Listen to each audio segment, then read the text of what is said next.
Yan, welcome back sa ating channel po, ang Master PH, at ang ating reaction for the day.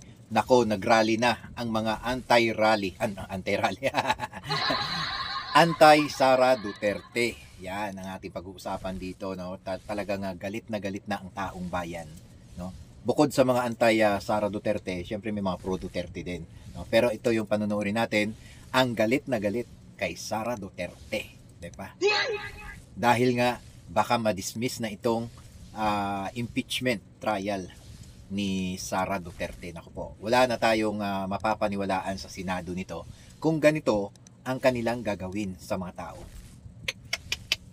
Grabe, kaya please, bago tayo mag-umpisa, ito po ang Master PH, comment down below kayo, like at subscribe naman kayo dyan. Dagdagan nyo naman ang ating subscribe niya para ma-monetize tayo sa ating channel, no? Sa mga pro Duterte dyan, panoorin nyo rin to. Ito, galit na ang mga anti-Sara Duterte. Kaya nagrally na sila. Ito, panoorin natin. Yan, nananawagan.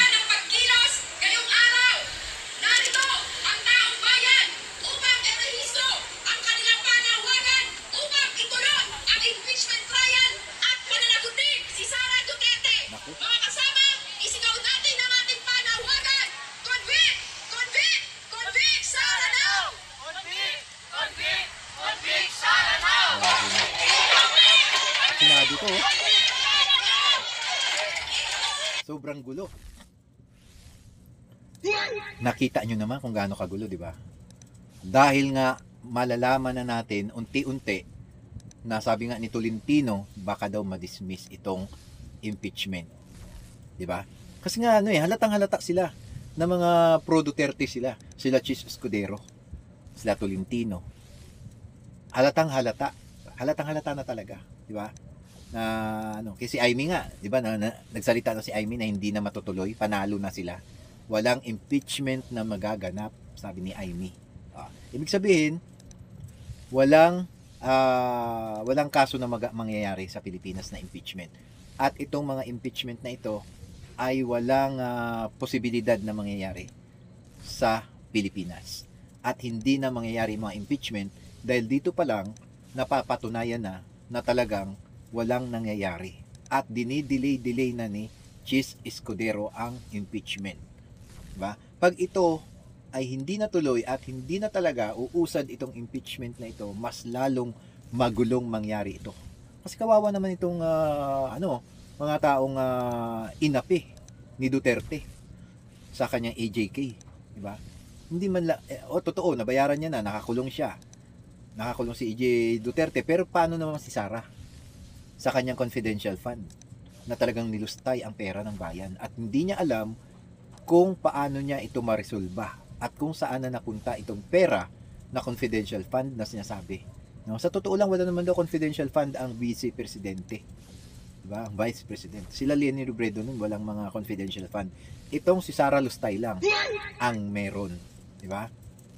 Nako, malaking problema talaga nito ni Sara. Laging araw-araw may rallying magaganap dito kung hindi ma-impeach itong si Sara Duterte Lustay. No? Dapat ang apelyido nito, Sara Duterte Lustay sa dulo. Diba? Para naman din matauhan ang mga taong bayan na pera natin yun, nilustay niya at hindi alam kung saan na napunta, diba? Wala na tong kaso kung hindi ito matutuloy impeachment. Wala na may magaganap sa buong buhay, sa buong history ng Pilipinas na may mga presidenteng mga tiwali na katulad nito. Pag hindi ito nangyari, wala na talaga, no? Ito, patuloy natin.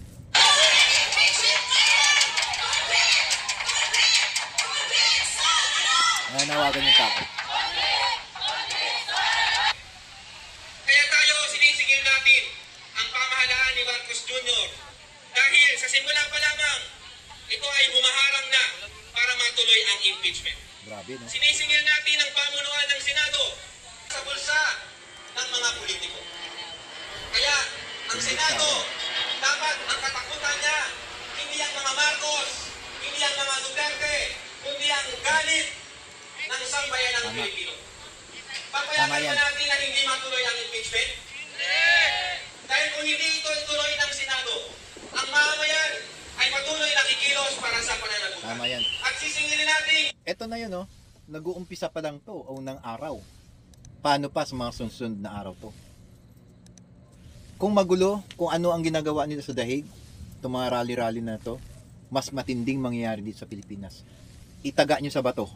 Kung hindi nyo itutuloy itong impeachment at kung hindi ma-impeach si Sara, para sa mga taong bayan na nawalan ng pamilya at na nawalan ng confidential fund itong Pilipinas, itong DepEd, hindi mabigyan ng hustisya yan, magkakagulo talaga. At itong mga Duterte na ito, talagang sasamain. Maniwala kayo sa akin. Sasamain yan. Diba? Dadanas ng malaking karma ang mangyayari sa kanilang pamilya. Maniwala kayo sa akin. Grabe ang karma niyan. Sobra-sobra.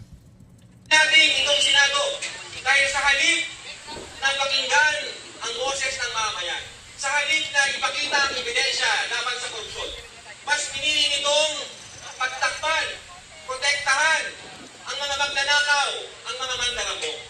Anong aral ang tinuturo natin sa taong bayan? Pwedeng magnakaw, pwedeng magtago ng confidential. Convict Sara now! Convict! Convict! Convict Sara now! Alam niyo, para tayong niloloko ng ilang mga senador kasi Totoo talaga yan na niloloko na lang tayo talaga. Pinapasakay at pinapasok na lang tayo sa ating mga bulsa o sa kanilang mga bulsa. Diba sasabihin nila noong February pa pala to. Ginulong-gulong nila, dinilay ng dinilay. Hanggang ngayon ay talagang panahon na dapat na pag-usapan yan. Diba? June 11, marami na namang sisyon na mawawala. Dinilay nila ng dinilay. Maraming bakanting araw na hindi ito ginanap. Malaking ano to. Malaking problema ito sa mga taong gumawa nito. Kasalanan yan. Malaking pananagutan sa taong bayan. Hindi lang. Malaki ang kasalanan nyo sa Diyos na hindi nyo ito tinupad. Hayaan na natin, sabihin na natin, hindi man ngayon, darating ang araw, yung karma sobra-sobra. Masamang karma yan. Ang ginawa itong mga senador na pro-Duterte. Alam naman natin na gumawa sila ng kasalanan, tapos hindi natin ginawan ng resolusyon ito. O ng solusyon ito. Dinili nila ang impeachment na ito. Isa na yan si Chis Escudero. Ito pangalawa si Tolentino. Diba? Sabi niya, madi-dismiss daw ang impeachment. Naku, malaki problema nyo dyan. Mahala kayo. kasi nung una ang sabi nila, galing ang malakas na ugong na hindi itutuloy ng Senado sang-ayon mismo sa mga deklarasyon ni Pangulong Ferdinand Marcos Jr. ang paglilitis kay VP Sara Duterte. Bakit hindi itutuloy? Ang linaw na mga batayan ng impeachment complaint na ipinasa ng mababang kapulungan sa Senado noon pang Pebrero.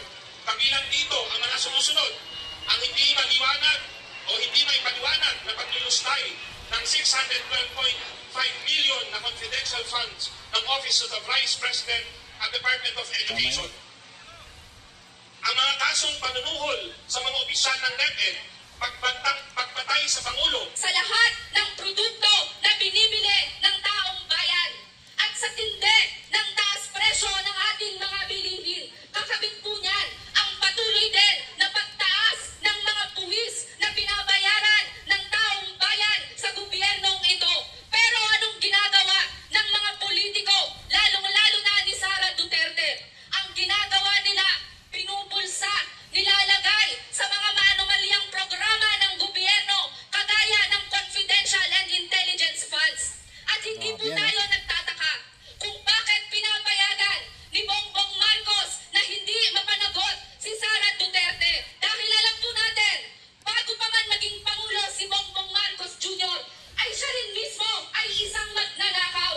Ang pamilya niya mismo ay isang magnanakaw.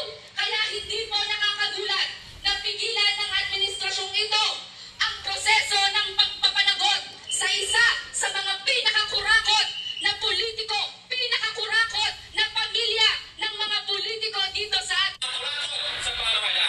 Diba? Ito pa ang problema. Si Marcos ngayon nadamay pa. Dahil ayaw niyang makialam. Diba? Kasi bawal nga. Bawal nga. Ang problema nito, mga taong bayan na ang kalaban niya. Pati siya tuloy nadamay dito. Diba? Yung mga anomalya. Naku po, yung mga pagnanakaw sa bayan, yan ang lumalabas na ngayon. Yan ang problema natin ngayon. No? Nadamay itong si Marcos sa ginagawa ni Duterte. Ayaw niya kasi makiano eh. Dapat man lang nagpautos man lang siya ng tao na ituloy ito. Di ba? Kahit pa sekreto man lang. Naku po, problema talaga yan. Depensa ng problema. Yan. Pwede magnakaw. Pwede magtago ng confidential funds. Pwede maggamit sa pwesto para magkamal ng yaman at gamitin ng kaba.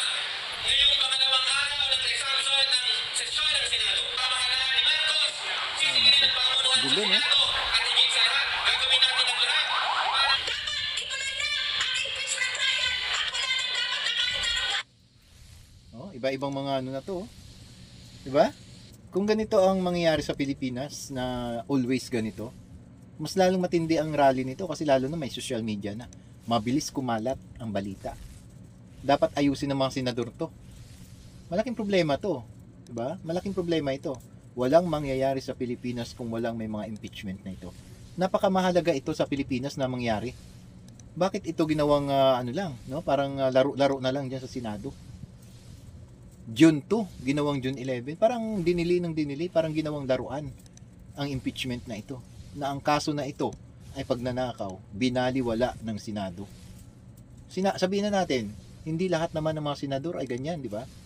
Pero may ilan na senador dito talagang pro Duterte talaga. Halatang halata talaga si Tolentino, Chiscudero, Bato, si Bongo, Padilla, at iba pa, marami pa sila dyan. Halatang halata.